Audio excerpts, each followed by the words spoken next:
All right, in this short video, I'm going to go over how to charge the battery. I do apologize, the lighting in here. I've just arrived at the KISS meeting.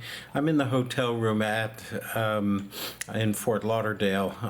Exciting times, and this is a device that's going to stay locally. I brought it with me, and I thought many of you getting the devices now, let me just record this. So lots of computers have the standard USB slots.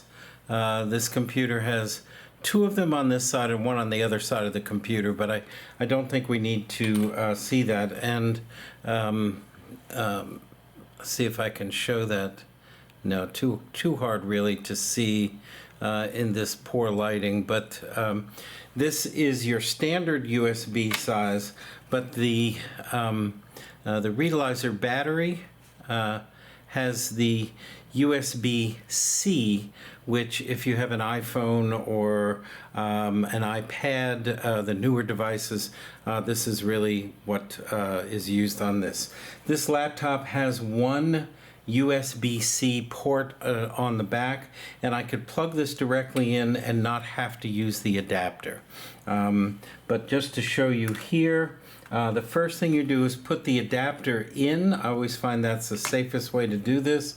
And then I plug the battery into the USB-C.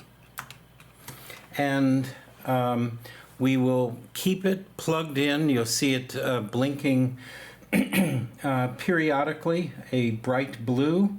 Over time, the blinks of the bright blue will come closer and closer together in time, and in a relatively short period of time, because the battery does charge relatively quickly, it will stay solid blue.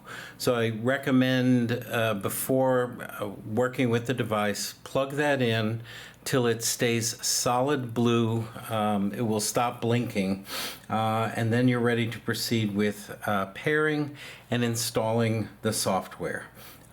So I'm going to wait till this goes solid blue, and I will come back to you with the next steps as we go here.